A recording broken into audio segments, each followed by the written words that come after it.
Oi, gente, tudo bem? Hoje eu estou aqui com advogado especialista em direito imobiliário, Dr. Diego Amaral. Seja bem-vindo ao programa Jeito Goiano e ao Fica a Dica. Muito obrigado, para mim é um prazer falar com todos os telespectadores e falar com vocês aqui para orientar um pouquinho mais sobre direito e mercado imobiliário. E a gente vai falar de um assunto que eu acho que é muito importante porque, assim, a casa própria é o sonho de todo mundo.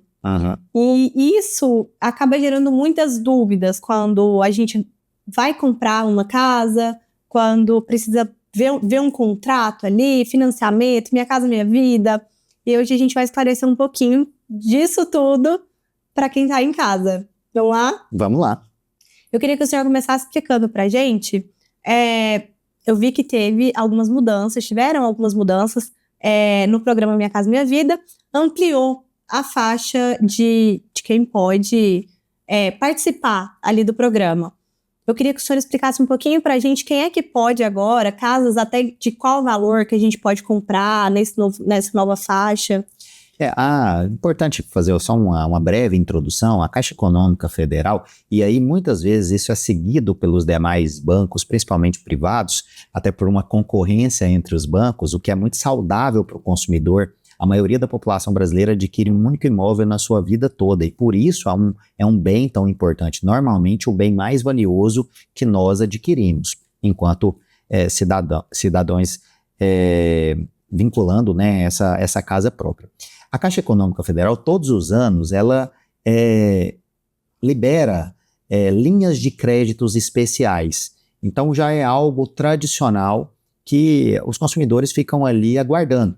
A Caixa ela detém a maioria dos financiamentos imobiliários no Brasil e por isso ela consegue ter uma liberdade maior de trabalhar principalmente as taxas.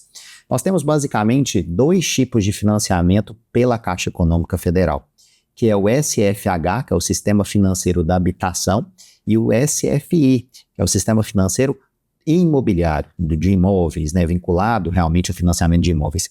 E o Minha Casa Minha Vida estaria dentro do SFH, Sistema Financeiro da Habitação, que hoje tem um limite para a compra de imóveis que vai de 1,5 milhão dentro do SFH a 2,4 milhões. Ou seja, aumentou muito a capacidade e valores segundo os quais as pessoas podem investir no imóvel próprio. Hoje, um imóvel de 2 milhões de reais muitas vezes é até considerado um imóvel de alto padrão. O sistema financeiro imobiliário, né, o SFI, ele não tem um limite específico de valor do imóvel, podendo também ser utilizado, uma outra linha de crédito a ser utilizada. No SFH se usa a TR, a taxa referencial, aquela mesma usada na caderneta de poupanças.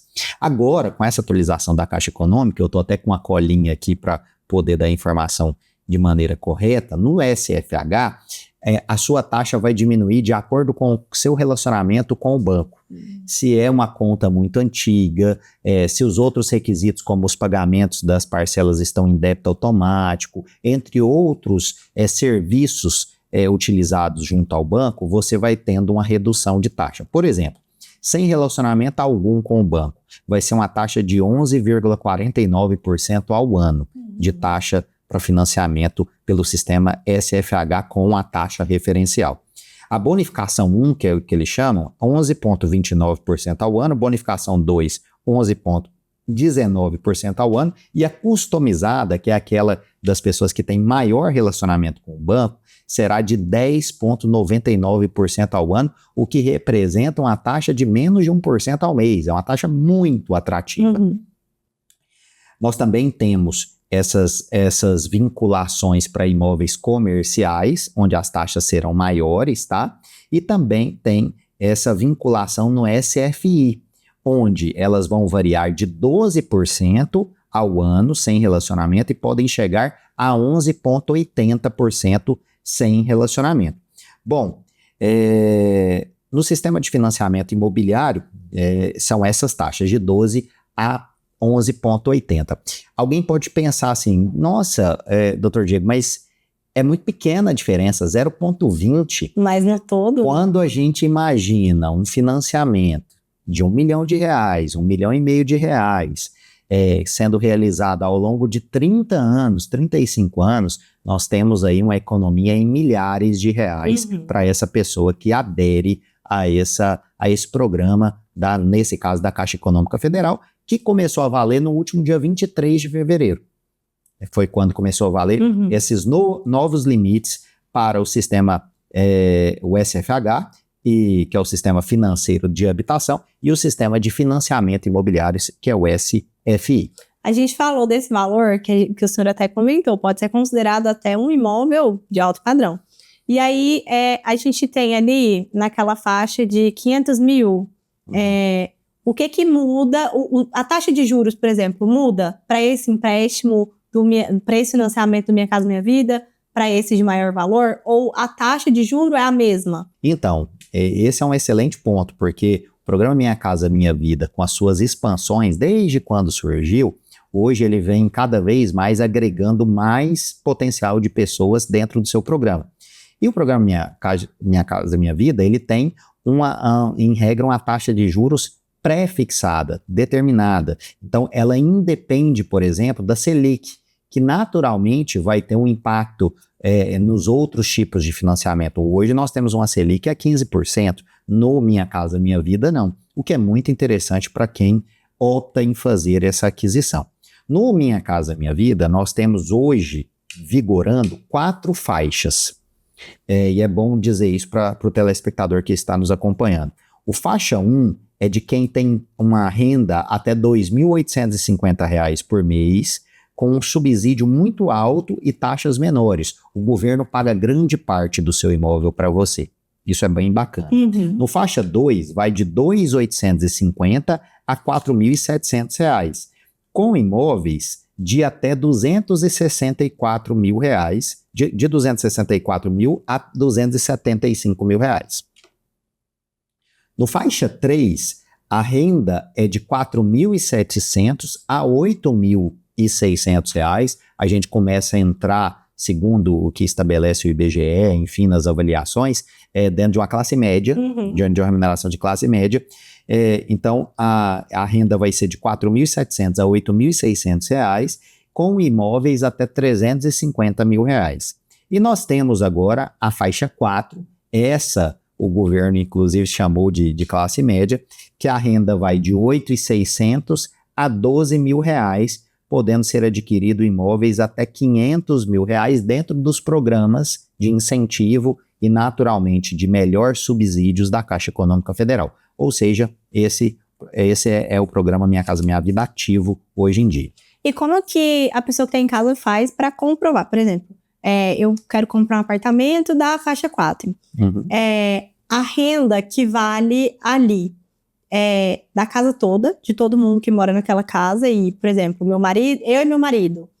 É essa renda que vale ou só de uma pessoa? É essa renda que vale, é a renda somada, a renda acumulada. Como que você vai comprovar isso?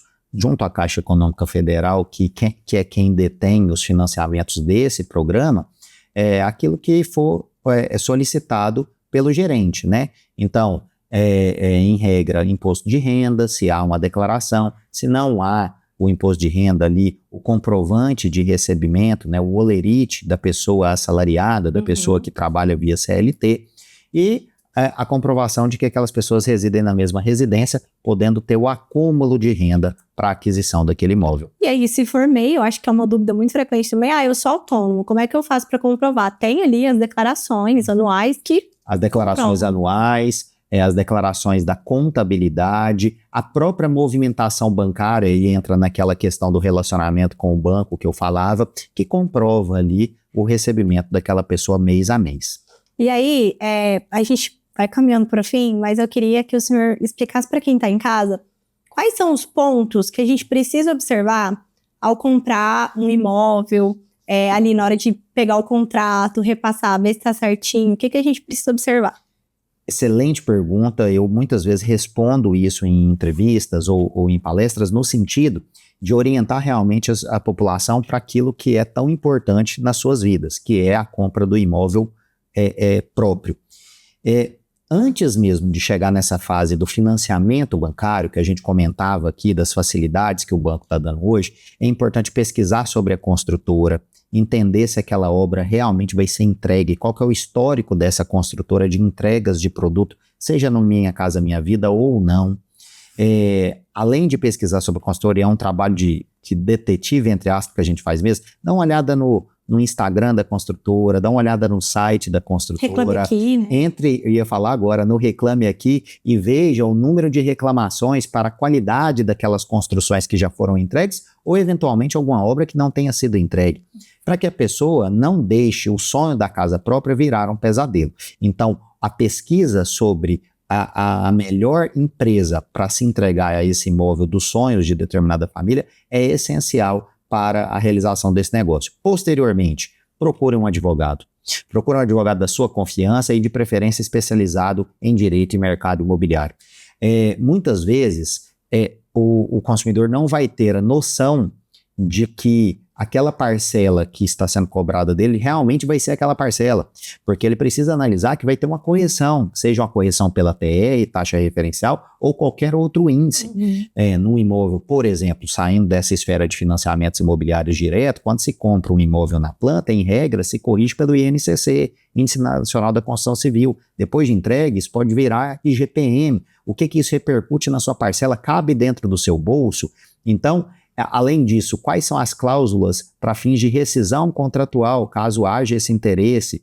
Quais são as penalidades, as multas? É importante que o consumidor entenda isso, e quem vai dar essas orientações é um profissional do mercado, né, um advogado que recomenda-se que seja procurado, porque é esse profissional que vai passar as orientações jurídicas cabíveis para aquisição desse negócio. Diferente do corretor, que tem uma importância muito grande, mas na esfera das melhores condições de mercado, do melhor preço, das melhores oportunidades. Fechado isso com o corretor da sua confiança, procure o advogado para ele te orientar em relação ao contrato. Até porque existem documentos ali, depois que você compra, que você também tem uma taxa, às vezes você não coloca isso na conta inicial.